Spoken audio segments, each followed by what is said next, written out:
YouTube channel লেছনলৈ সকলোকে স্বাগতম জনাইছোঁ আৰু এই ভিডিঅ'টোত আলোচনা কৰিবলৈ লৈছোঁ 8 ডিচেম্বৰ 2019 তাৰিখে অনুষ্ঠিত সিটেটৰ অসমীয়া দ্বিতীয় প্ৰশ্ন কাকতৰ ল্যাঙ্গুৱেজ 1 অৰ্থাৎ ল্যাঙ্গুৱেজ 1 অসমীয়া। যদি ভিডিঅ'টো ভাল লাগে লাইক কৰিব, অন্যান্য বন্ধুসকলক চোৱাৰ সুবিধা কৰি দি শ্বেয়াৰ কৰিব আৰু যদি প্ৰথমটো মোৰ চেনেলটো আজি প্ৰথম চাইছে তেন্তে সাবস্ক্ৰাইব কৰি ল'ব আৰু বেল আইকন টিপিব যাতে এনেকুৱা ধৰণৰ ভিডিঅ'সমূহ আপুনি সকলোৰে আগতে চাব পাৰে। পলম নকৰি ভিডিঅ'টো আৰম্ভ কৰোঁ হওক। কুৱেশ্যন নম্বৰ 91, কাজিৰঙা আৰু মানাহত পোৱা আপুৰুগীয়া প্ৰাণীটো কি? ইয়াৰ শুদ্ধ অপশ্যনটো হ'ব টু গড়। এই প্ৰশ্নসমূহ ওপৰত এটা প্যাৰাগ্ৰাফ দিয়া আছে, প্যাৰাগ্ৰাফটো পঢ়ি তাৰ সাৰাংশ বুজি লৈ পেলাই উত্তৰকেইটা কৰিব লাগে। মই সময় বচোৱাৰ স্বাৰ্থত এই উত্তৰবিলাক নপঢ়িলোঁ, যিয়ে নহওক প্ৰশ্নবিলাক পঢ়ি দিছোঁ চিধা চিধি আৰু উত্তৰবিলাক কৈ দিছোঁ। বনৰীয়া মহ বোলোতে বনৰীয়া বিশেষণ মহ বিশেষ্য এইটোৱেই হ'ব, অপশ্যন 1টোৱেই হ'ব শুদ্ধ অপশ্যন। নেক্সট কুৱেশ্যন নম্বৰ 93, কৌতূহলী খাওঁতা এই শব্দকেইটাৰ মূল হ'ল কৌতুল আৰু খা। ইয়াত কি যোগ হৈ উল্লেখিত প্ৰথম ৰূপকেইটা গঠন হৈছে? ইয়াৰ শুদ্ধ অপশ্যনটো হ'ব টু উপসৰ্গ। নেক্সট কুৱেশ্যন নম্বৰ 94, কাজিৰঙা ফুৰিবলৈ কোন বিভাগে সহায় কৰি দিয়ে? পৰ্যটন বিভাগে। ইয়াৰ শুদ্ধ অপশ্যনটো হ'ব 1। নেক্সট কুৱেশ্যন নম্বৰ 95, মানুহৰ বসতি কৰিবলৈ চৰকাৰী অনুমতি নোহোৱাকৈ গছ বিৰিখ কাটিবলৈ আৰু জন্তু চিকাৰ কৰিবলৈ ক'ত দিয়া নহয়? ইয়াৰ শুদ্ধ অপশ্যনটো হ'ব টু সংৰক্ষিত বনাঞ্চলত। আগবাঢ়িছোঁ পৰৱৰ্তী অংশলৈ। কুৱেশ্যন নম্বৰ 96, হাবিৰ মাজৰ জীৱ জন্তুৰ যদেচ্ছা গমন বাক্যৰ এই অংশটিৰ অৰ্থ কি? ইয়াৰ শুদ্ধ অপশ্যনটো হ'ব 4 জীৱ জন্তুৰ স্বাধীন বিচৰণ। কুৱেশ্যন নম্বৰ 97, কাজিৰঙাৰ উত্তৰ দক্ষিণ পূব আৰু পশ্চিমত একাদিক্ৰমে আছে ব্ৰহ্মপুত্ৰ, কাৰ্বি আংলং, বোকাখাট আৰু বুঢ়া পাহাৰ। ইয়াৰ অপশ্যন 3 হৈছে শুদ্ধ অপশ্যন। কুৱেশ্যন নম্বৰ 98, ভাৰতে স্বাধীনতা লাভ কৰাৰ পাছত কাজিৰঙাই লাভ কৰা শেষৰ স্বীকৃতিটো হৈছে ৰাষ্ট্ৰীয় উদ্যান। ইয়াৰ শুদ্ধ অপশ্যনটো হ'ব 2। নেক্সট কুৱেশ্যন নম্বৰ 99, সূৰ্যোদয় শব্দটোত ব্যাকৰণৰ কোনটো নিয়ম পোৱা যায়? ইয়াৰ শুদ্ধ অপশ্যনটো হ'ব 4 সন্ধি। কুৱেশ্যন নম্বৰ 100, শ্যামল দেশৰ বাৰ্তা আনে। ইয়াত শ্যামল এটা বিশেষণ। কুৱেশ্যন নম্বৰ অপশ্যন 1 হ'ব ইয়াৰ শুদ্ধ অপশ্যন, কিয়নো শ্যামল দেশৰ মানে সেউজ দেশৰ বাৰ্তা আনে, দেশৰ গুণ বুজাইছে, সেইকাৰণে এইটো বিশেষ্য নহয় বিশেষণ হ'ব। নেক্সট কুৱেশ্যন নম্বৰ 101, কঙাল মনে ভিক্ষা মাগি বাক্যাংশৰ কঙালমন অংশৰ অভিপ্ৰেত তাৎপৰ্যৰ ওচৰ চপা অৰ্থটো হৈছে অপশ্যন 3 হতাশ মন। নেক্সট 102, লৰে কৰে ধৰে আদিত কি বিভক্তি যোগ হৈছে? ইয়াৰ শুদ্ধ অপশ্যনটো হৈছে 4 প্ৰথমা এ গোটেইকেইটা লৰে কৰে ধৰে, গতিকে এ হ'লে প্ৰথমা বিভক্তি হ'ব।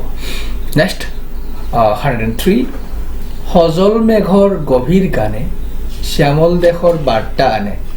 এই পংক্তিটোৰ তাৎপৰ্যৰ ওচৰ চপা অৰ্থ হৈছে বৰষুণে প্ৰকৃতি সেউজীয়া হোৱাৰ সম্ভাৱনা কঢ়িয়াই আনে। অপশ্যন 4 হ'ব ইয়াৰ শুদ্ধ। কুৱেশ্যন নম্বৰ 104, চঞ্চল, ধ্বংস, কঙাল শব্দকেইটাৰ বিপৰীত শব্দকেইটা একাদিক্ৰমে চঞ্চল, শান্ত, ধ্বংস, সৃষ্টি, গতিকে ইয়াৰ শুদ্ধ অপশ্যন হ'ব 1 ধনী, কঙাল ধনী। ইয়াৰ শুদ্ধ অপশ্যনটো হ'ব 1। কুৱেশ্যন নম্বৰ 105, চৰণমোহৰ মানে কি বুজোৱা হৈছে? চৰণমোহৰ মানে ভৰিৰ খোজৰ চিন। ইয়াৰ শুদ্ধ অপশ্যনটো হ'ব 4। নেক্সট কুৱেশ্যন নম্বৰ 106, সাহিত্যিক ভাষাৰ পাঠ্যক্ৰমত অন্তৰ্ভুক্তিকৰণৰ ক্ষেত্ৰত তলত কোনটো কম গুৰুত্বপূৰ্ণ? ইয়াৰ শুদ্ধ অপশ্যনটো হ'ব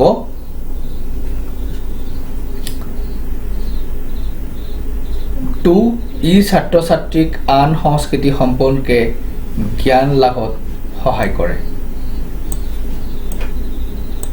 অপশ্যন 2 হ'ব ইয়াৰ correct option next question number 107 তলৰ কোনটো মন্তব্য শুদ্ধ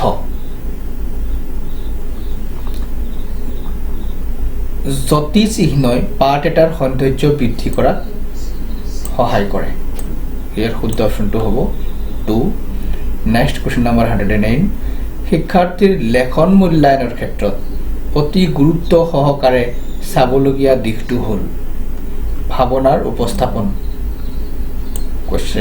অপশ্যন 1 হ'ব ইয়াৰ শুদ্ধ অপশ্যন 109 NCF 2005 ৰ নিৰ্দেশাৱলীত তলৰ কোনটো অন্তৰ্ভুক্ত নহয় অপশ্যন 2 পাঠ্যক্ৰম পাঠ্যপুথি কেন্দ্ৰিক হ'ব লাগে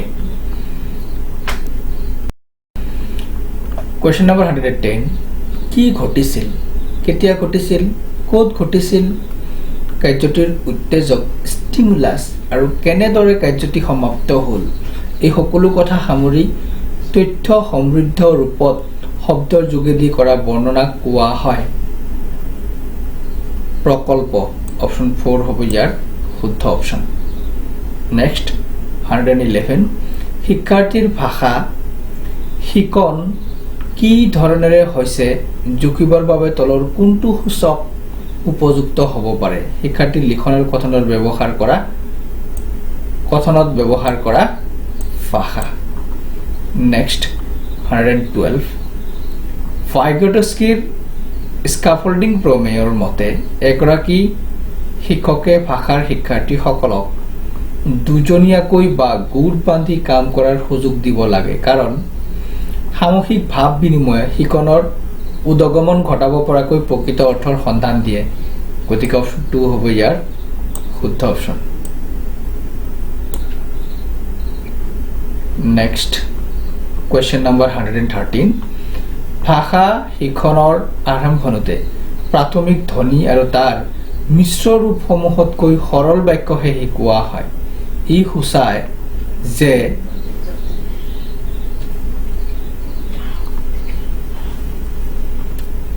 যোগাযোগ সম্পূৰ্ণ বাক্যৰ ওপৰত নিৰ্ভৰশীল ইয়াৰ শুদ্ধ অপশ্যনটো হ'ব 4 যে অৰ্ধ বাক্য ক'লে যোগাযোগ সম্পূৰ্ণ নহয়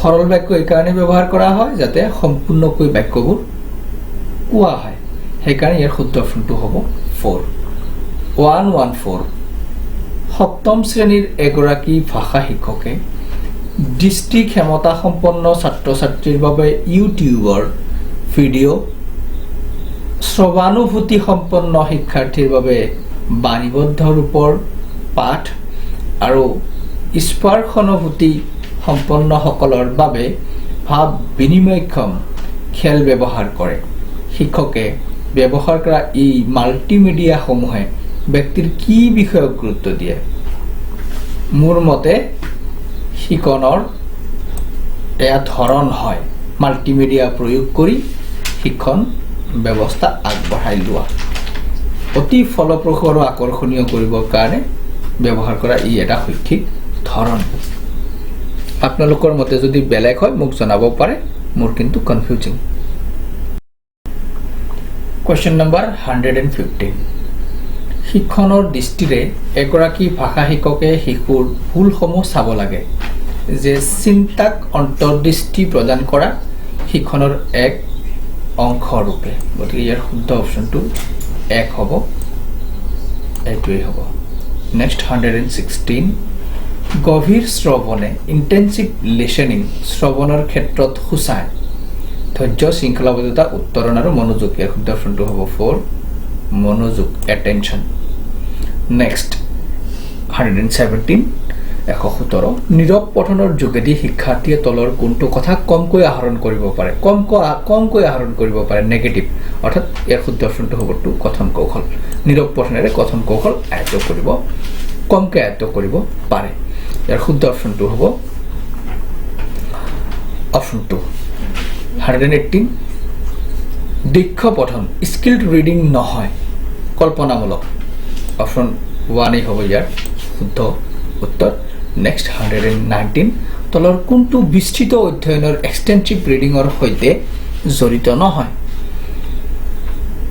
ই গভীৰ অৰ্থবোধৰ বাবে সূক্ষ্মতম সবিশেষ অধ্যয়নৰ সুবিধা দিয়ে এটোই ইয়াৰ শুদ্ধ অপচন কাৰণ ইয়াত নহয় বুলি কৈছে নেক্সট 120 লিখনৰ পদ্ধতিগত দৃষ্টিভংগীৰে প্ৰসেস এপ্ৰোচ অফ ৰাইটিং গুৰুত্ব দিয়ে পদ্ধতি আৰু উৎপাদন দুইটাৰ ওপৰত এটো মই 100% শিওৰ নহয় মোৰ মতে এটো হ'ব লাগে যদি আপুনি ইয়াৰ শুদ্ধ উত্তৰটো জানে মোক কমেন্ট সেকশনত জনাব thank you for watching up to the last যদি আজি চেনেলটো প্ৰথম চাইছে তেন্তে সাবস্ক্ৰাইব কৰিবলৈ একেবাৰে নাপাহৰিব